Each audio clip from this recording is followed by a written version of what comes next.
Hi everyone, so our video this week is talking to you about alcohol use.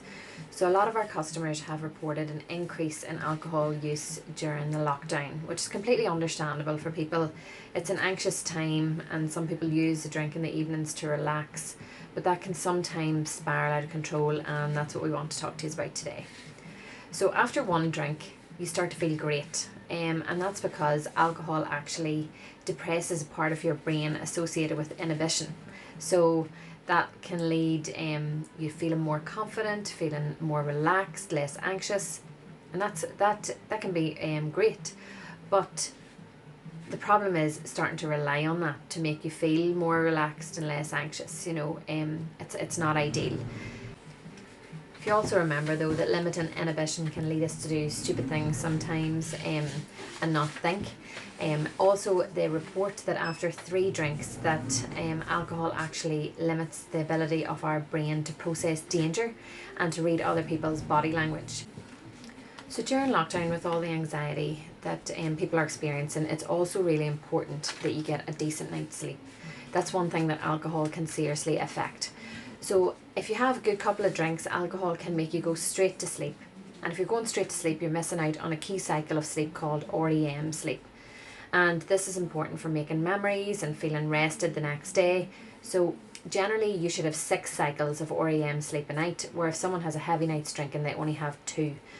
So that's why you kind of feel groggy the next day and don't feel great. It can lead to increased anxiety levels, and if this becomes a pattern, it can kind of spiral out of control.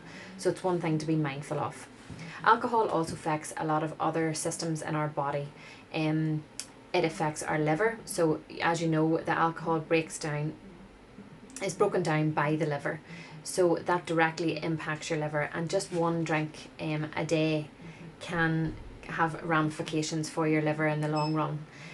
Also, alcohol can seriously affect our skin, and everybody is really up to the knowledge about the products they put in their skin and everything at the minute.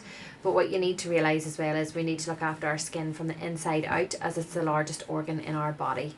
So alcohol can cause dehydration for the entire body, but the skin, it'll lead to an increase in aging process. So fine lines, wrinkles, patches, little tiny purple veins, and redness. So it can really impact your skin. So it's something to really think about when you're drinking during lockdown. Also things, it can increase obesity. So there's calories in alcohol, and most people don't really think about that when they go to have a drink. But just one drink a day is an extra 100 calories maybe a day. So that could lead to increased weight gain throughout the year. Also, it can lead to an increased risk in certain kinds of cancers. That could be bowel cancer, breast cancer, and there's another range of cancers. It can really impact your risk of contracting that if you use the alcohol long term. So tips to reduce alcohol intake during lockdown. So you can only drink what you bring into the house. So the first tip would be to set yourself a limit of what you're going to allow yourself to drink weekly, and buy that into the house so you don't have anything else to drink. Then maybe try to drink out of a smaller glass, as it's been shown at home that we're more likely to pour ourselves a larger portion than we would be served when we're in a pub.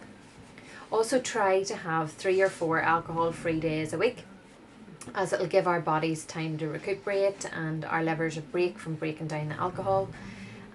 Another tip is to place ice in your drinks, which can dilute them slightly as well, or to put more mixer in if you're using the likes of a gin and tonic or a vodka and coke. Try to put more of the mixer in than the spirit. So that's all the tips we have for the moment. But if you feel that you're struggling with alcohol during lockdown, please feel free to get in touch with any of us, and we'll point you in the right direction of where to seek some help. And I'll also post some details of alcohol help later in the week.